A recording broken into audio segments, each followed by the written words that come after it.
Hello, hello, hello, and welcome back to Satisfactory episode 15. And FICSMAS is over. That's right, our gift trees are no longer producing gifts, and our factory over here is starting to shut down. I'm kind of curious what's happened to it now that everything is over. I hope you enjoyed. A couple of weeks ago, I had a double episode come out. I ended up skipping a week of recording just so that I could get that video out because it was a long one. Like, you have no idea how much I had to edit out and cut out of that video just to get it down to those 45 or so minutes. Okay, we can see that our gift trees are off, but all of our recipes are still in here. Have I permanently unlocked these recipes? Or no, those recipes are gone. So if I touch this factory, I can't get it back. Can I make any more of these snowblowers? I can. If I middle click, I can craft more. If I want to, I can still craft snowmen and gift trees. They're just not going to do anything for me. That's fine, that's fine. I think that's all right. I have all of the recipes automated in here, and I have plenty of gifts stockpiled. So if I did want to get anything going, then I should be able to. But FICSMAS is not what we're going after today. Oh no. Today we've got some big plans. A couple episodes ago, I mentioned that we had major factories to build. Now that we've completed phase 2 of the space elevator and we've reached tier 6 in the milestone tree, it is time for us to start automating things like heavy modular frames, computers, high-speed connectors, and circuit boards. A couple episodes ago, way over by our steel plant and modular frames factory, we built ourselves a factory for SAM and crystal oscillators. That was one of the major 3 factories that we've unlocked, and today it's time to build the second one. I want to build ourselves a computer, high-speed connector, and circuit board factory, or, in shorter terms, an electronics factory. I've already got the rough plans for this factory figured out, but we're going to need a few things. First off, we're going to need this Caterium ore that's right by our base. I'm also going to need this copper node that's way down there in the distance, and I'm going to need those oil nodes that are way down on the ground over there. By combining all 3 of those in a factory, maybe somewhere right behind this rock, I should be able to produce all of the electronics of my dreams. I have the rough parts and recipes and quantities and all that figured out, but I don't quite have the layout down. So you're gonna have to bear with me as I experiment a little bit and figure this out, but I know that I want to place it somewhere down there where I don't have to carry the oil up too far, but where I don't have to belt this Caterium too far away either, because I still want it to be in this general area. To prepare for this, I'm going to need to get myself a obelisk so I can blow up the rock on top of our Caterium ore node. I'm going to need to head back to the hub and make sure that we've unlocked everything. I believe we have, but I need to make sure that I've unlocked all of the recipes necessary. And we sure have. I don't plan to use any alternate recipes in this factory. I just want to keep it a nice, simple factory with all of the basic ratios all sorted out. For this factory, I'm going to need to use those nodes in order to get 240 crude oil, 190 copper, and 168 Caterium. Then I'm going to be building and putting all this together in a whole great big factory. So let me get myself a huge to-do list all together. Step 1, obelisk. Obelisk acquired. We should only need 1 to explode this full rock, but I'm going to put a couple more on here just for the fun of it.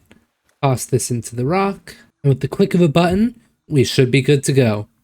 3, 2, 1, explode! That was anticlimactic. I hit the wrong button. Take 2. 3, 2, 1, go! Oh yeah. Look at those fragments of rock sent flying into space all around here, and we got ourselves a beautiful normal Caterium node. This should be just fine for the 168 Caterium that we need for this factory. Now I've still got a whole bunch of FICSMAS related events and items still in my inventory, so I need to do a fair bit of inventory organizing before I put together my to-do list and collect all those resources, so I'll be right back with you. Do you see it, everybody? Do you see my absurdly long to-do list on the side? Yeah, I just had to collect a ton of resources. I had to travel all around the world to make sure that I've got everything from all of my different little factories, and we do. I've got more than enough of everything right now in my inventory, and I build up basically my full person full of resources just for this factory. And you know what? I bet I would put money that I am still going to run out of resources at some point, I bet. Anyway, I think we'd best start exploring. Let's get ourselves some power towers leading all the way down the hill. Just gonna place them. I don't think I can get, oh, I can get all the way down there in one single power tower. I love zip lines. I could do this with hypertubes, but hypertubes are pretty slow going uphill. This, I know I can just hit shift and then just speed up all the way up the hill. Our oil reserves are right there. Our copper is right on the other side of us. So I would say that there's no better place to build a factory than right here in this valley. I gotta make sure I'm just high enough that I can get over the top of these two plateaus. But besides that, I think this is going to be great. Looks like we've also got some other nodes around here. We got some limestone. We got a couple of iron nodes. Both of these are pretty good, and they might come in handy for some later factories, expansions of the factory, later recipes, anything along those lines. But at least for now, this is great. I think right up here is a pretty good place to start building our foundations.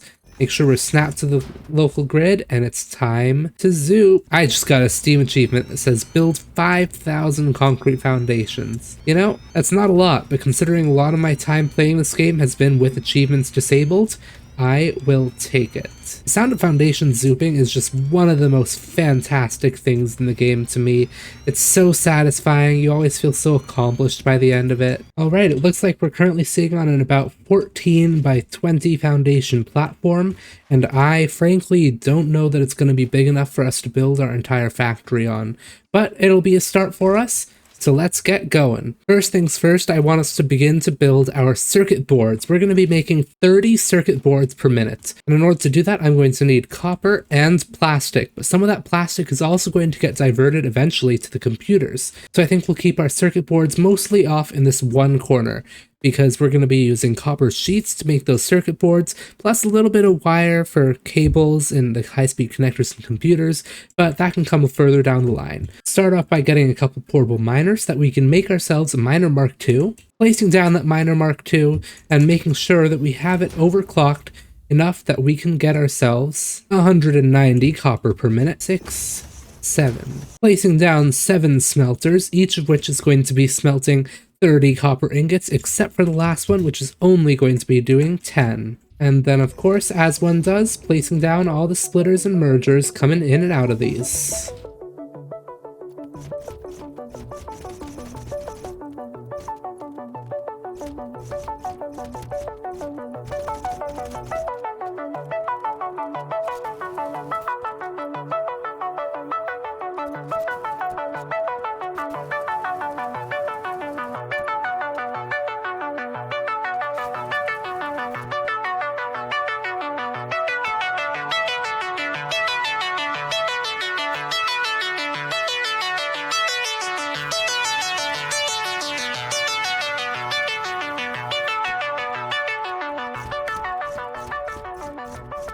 And now with power towers created, I just gotta hook everything up to power, and we should be power connected all the way back to the main base and starting to drill into a fresh new copper node. This is the start of a great big new factory, and it all starts with 7 smelters.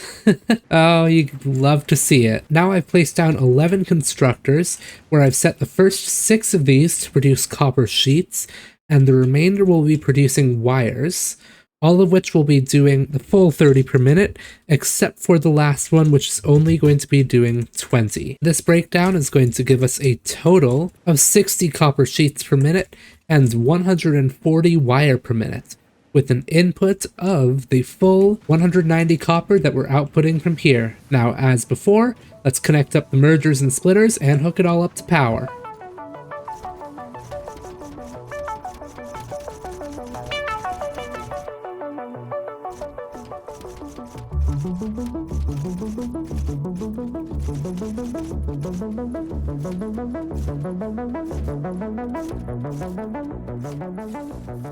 And you can see these are already starting to produce. We've got ourselves some wire coming out one end and some copper sheets coming out the other end, because we've got this all being turned on sequentially Very nice. Now, aside with the copper sheets, we're going to want to feed that into 4 assemblers.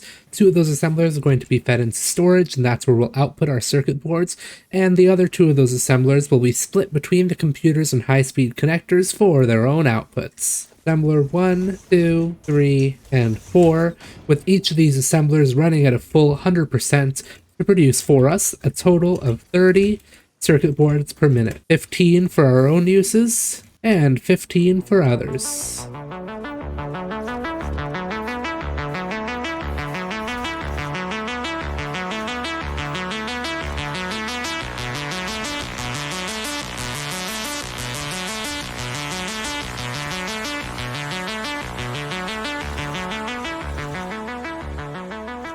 Now I just need to place down 3 constructors over here, which are going to turn all of that wire that we had going into cables that will be used and split between the high-speed connectors and the computers. 2 of these cables are going to be running at 100%, and the third one is going to be producing just 10 for a total output of 70 cable per minute. And with all that done, we now have our full copper production for this factory complete. We're prepared to output 15 circuit boards once we get the plastic, plus another 15 circuit boards once we get the plastic that will be used for the computers and high-speed connectors, and 70 cable that will be used for the computers and high-speed connectors. Next up, let's get the plastic for the circuit boards as well as for the computers. We're going to be needing 40 plastic per minute for the computers, plus an extra 60 for the circuit boards that are going to be split, and 60 for the circuit boards that we're taking, for a total of 160 plastic coming from our 240 crude oil. Plastic, as we know, is not the simplest of recipes. It also has secondary outputs. When you start to craft plastic, you also begin to get residue out of it. And from there, you can choose to turn it into power or turn it into more plastic of some sorts. 240 plastic per minute is enough for just 1 line, which means that I can start our refineries right away, right up against this back wall. In order to make our 160 plastic per minute, I'm going to need 8 refineries, and that's going to output 80 heavy oil residue.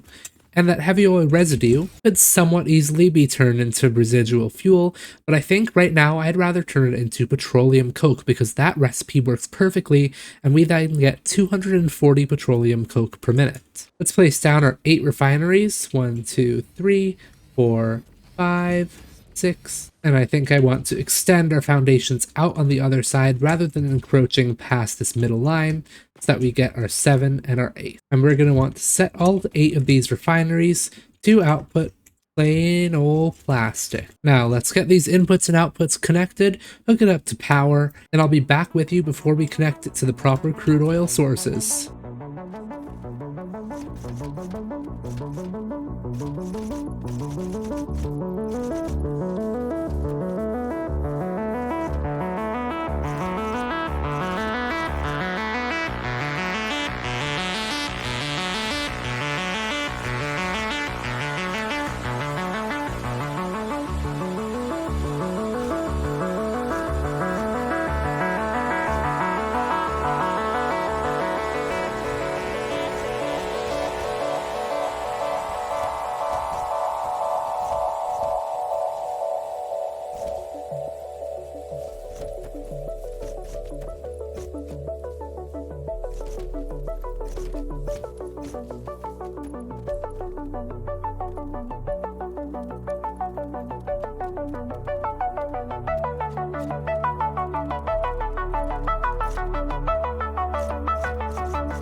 And we're back with everything connected up. I have two outputs for the plastic, one of them that's feeding all the way into our circuit boards over there, and another one just for these last two, which is going to be used to power our computers and high-speed connectors. I've got our input ready for our crude oil right out the back over here, which we're going to connect up momentarily.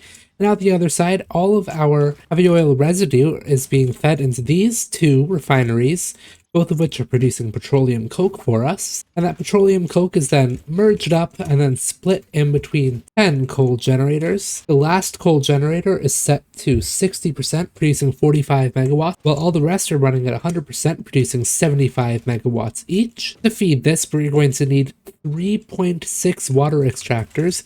What I'm going to do is I'm going to have 2 water extractors over in the geyser pond over here, and I'm going to overclock each of these to 180%, and then merge those two up and feed them right into here. In order to make that pipeline for the coal generators work most efficiently, I want to unlock Pipelines Mark II, because our current Pipeline Mark 1s only have a capacity of 300 per minute, which is not exactly what I'm looking for. I could add an extra pipe into that whole system, but then it just doesn't look as clean and neat, so I just want to upgrade to Pipeline Mark 2s using some of the resources that we already have, and we should be able to launch this. This is our first milestone in quite a while. I'm excited for that. Milestone reached. Pipelines and pipeline pumps can now be upgraded to Mark II. They are like Mark I, but better. Pipes seem to be objects of fascination to humans. In fact, there are reported instances of humans doing nothing but thinking about pipes for hours. Listen, pipes are amazing. Every form of a pipe, in fact, is amazing. Whether it's the Popeye style pipe or some other meaning of pipe or fluid pipes like this, they're all fantastic. Anyway, let's head right back to that factory and connect up our water and our crude oil. We're back, and look at this. We can just go on and upgrade all of our Mark I pipelines to Mark II. This is easy. I didn't know that you could actually upgrade your pipelines. I don't think I've ever done that before. But hey, I love it. Making Pipeline Mark IIs is fairly simple, and I'm very thankful for that.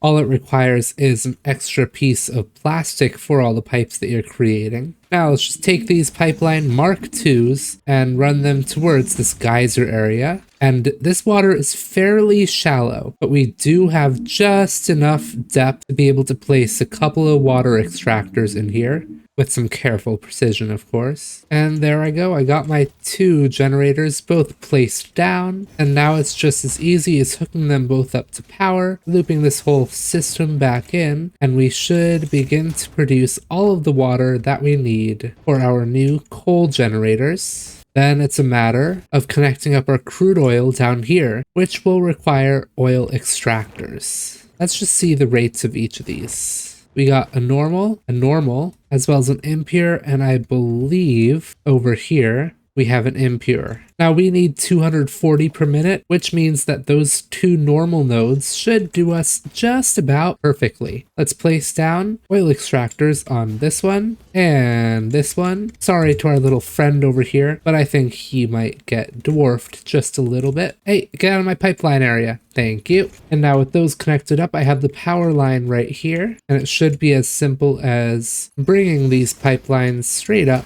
hooking them in. I'm going to need a couple of pipeline pumps on here. I think I should be able to add just one at the base right down there. If you saw the water animation, it was coming all the way up to me.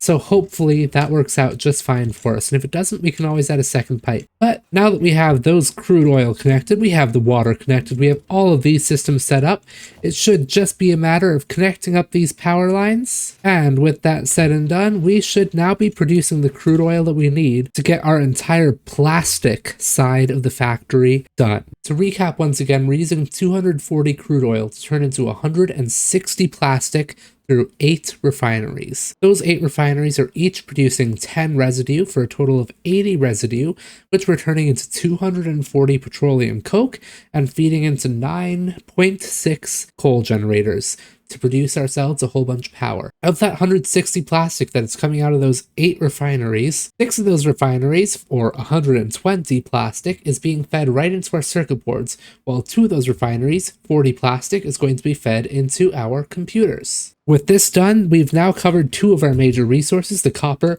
and the crude oil. The last thing that we need to do is to bring our Caterium all the way from the base right down to here and set up a little bit of a quick wire factory. Then it'll be time to place down our manufacturers. Quick wire factory, I think we can do right around there. I'll set up some lifts that come down and parallel this water input, and I'll have the input routed right over to here, and then we'll be back. Then we'll get started once again.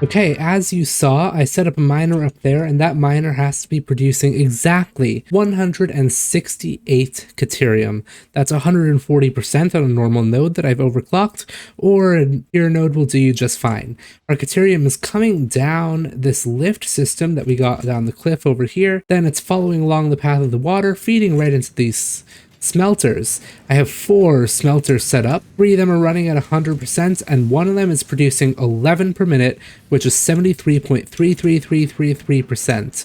This is taking that 168 Caterium from up there and turning it into 56 Caterium ingots per minute. From those 4 smelters, we're now going to build up 5 constructors, 2, 3, 4, 5, all of which are going to be making quick wire. The first 4 are all going to be running at 100%, producing 240, while the last one is going to be running at 66.6666%, producing just 40 per minute, for a total of 280 quick wire per minute, exactly how much we need to fuel 1 high-speed connector manufacturer. Let's get these split, merged, and hooked up to power, and I'll be back with you.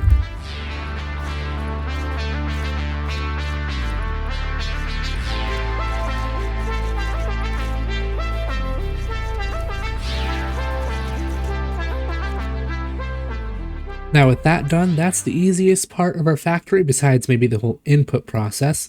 Our quick wire and our Caterium section is now done. Now that we have all of our nodes done, we have our copper done, our crude oil done, and our Caterium done, it's time for the final step in our electronics factory, placing the final manufacturers and hooking everything up. I only need to place down 2 manufacturers for all of this, and I'm going to place them side by side, which means we're going to have a little bit of a cable or conveyor routing mess, but that should be totally fine. I'm just going to press H to lock them into place, and I'm going to nudge them so that they're well aligned, or at least somewhat well aligned, taking us right up against this power line branch and against this output line over here. One of these is going to be making computers for us at a rate of 2.5 per minute. The other is going to be making high-speed connectors for us, and we're going to overclock that to a rate of 5 per minute. That's where we get our 280 quick wire per minute, which is just greater than a singular Mark III belt can handle. So we're going to need to hook this up with a Mark IV conveyor belt. Into these 2 manufacturers, we need to feed 4 inputs in total. Circuit boards into both, cable into both, and then plastic into the computers and quick wire into the high-speed connectors. Plastic into the computers should be very easy. We have this output right here, and I should be able to feed it right into there. Let's do that. Quick wire into the high-speed connectors should also be easy. For symmetry, let's put that also on the outside face. This quick wire is just greater than a Mark III belt can handle, so I'm going to use Mark IV for it. And I don't like that connection point, so I'm going to push it forward ever so slightly. Make sure again that I'm using Mark IV belts. That's smooth, and there we go. We got our quick wire being fed in. I'm just going to hook this up to power, make sure that we have the space allotted for that, and send that right down this line where I'm going to put a branch off in it right here and use that for our primary connection. And now we need to feed ourselves our cable and circuit boards from over on this side into both of these. I think the way I want to do this is I want to run belts on the 3rd and 4th layers of stackable conveyors, and then I want to split them off, the 3rd one right here and the 4th one right there, and then I just want to lift them down maybe so that they come right in line with where they want to be and hook them up just like that. And then I'll do the same thing from the 4th layer, but I'll just feed them outwards and into the 3rd belt just to keep it neat. We'll skip over the 2nd input because we don't need to use those. That way it'll keep our belts clean. Now I can remove these excess supports from over here, and look at that system right there. That's beautiful. You know what? That's a thumbnail right there. Now I just need to make sure that we're feeding our cables into one of these and our circuit boards into the other. Let's keep this alignment out the back. 1, 2, 3, and on the 4th, feed that right through it. There is no clipping. If you see clipping, no you don't. 1, 2, 3, and the 4th. And now I'm just setting up the rest of my conveyor poles in preparation for the remainder of these conveyor lines. Right over here to my right is where the cables are going to be coming out. So I'm anticipating that those will go onto the top row, the 4th row, if I have enough space, and they'll lift up right onto there. And then the 3rd row is what will keep on going right out to here. 1, 2, 3. And just as simple as that, I can take my lifts off of there, bring it out to what looks like right around there, perhaps? Nope, one step too far forwards. Just like that, I can bring our lift out, align it up with the 3rd level, and by sending this through around the corners and making this final connection, we now have circuit boards being fed into our factory. Look at that beauty. Last up, our cables, which are going to feed into this line right up here. Now to get this to work, I place a merger down on this top belt. Then I place a conveyor lift that hooks right into our cable output. And you can see that we've got cables flowing. So it's as simple as connecting up these last few belts. And now we are officially producing high-speed connectors and cables. You can see the circuit boards flowing in. You can see the quick wire is already backed up and the plastic is already backed up way back there. And with the flow of this cable, we should see these lights turn from yellow to green and blue. Blue for the overclocked one and green for the one that's now producing. Way back there is our personal circuit board output, already at 212. Fantastic. But I want to centralize all 3 of these inputs somewhere that's easily reachable from this power tower, maybe right about there. So let's run a conveyor for the circuit boards right into a storage that goes roughly over there. And then let's have all 3 of these new beautiful outputs finish off right there. Time to get them connected.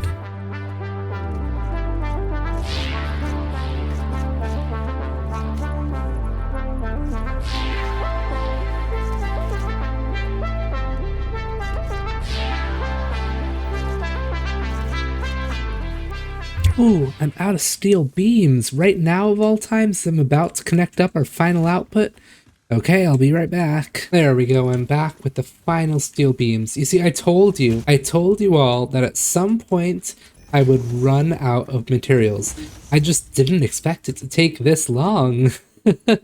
Literally on the very last stretch of belts that we're placing, we ran out of materials. But hey, technically speaking, we did run out of materials, and now we're done. Circuit boards connected, computers being produced, high-speed connectors being produced, our first personal circuit boards now feeding into here. This is fantastic. I'm so proud. I'm so glad we're making 5 high-speed connectors per minute. I am so glad we're making 2.5 computers per minute. This is going to let us progress so much further in the game. I know the next big factory for us is a heavy modular frame factory, and that's going to be huge. That's a big project, especially if I want to do it without alternate recipes as I did this one. But just having access to computers is so good because it's going to mean that we can do so many new things in the game. We can progress further in the space elevator, we can progress further in the milestones, and we can begin to look at Mercer spheres and dimensional depots a little bit closer because computers are a big part of some of the upgrades there that we really like to see. With this great big new electronics factory producing for us, we've got power and we've got the components that I mentioned all all being fed by water, crude oil, deuterium, and copper. This is an episode with huge progress, and I hope you enjoyed watching it. I had so much fun making this and so much fun building this. I've been wanting to build this for so long. I've just been really busy with other games, other videos, and just real life and work in general. So I'm glad to be able to have built such a big factory, and I thank you all for watching with me. Thank you all for coming with me on this adventure, and I will see you in the next episode. Bye-bye!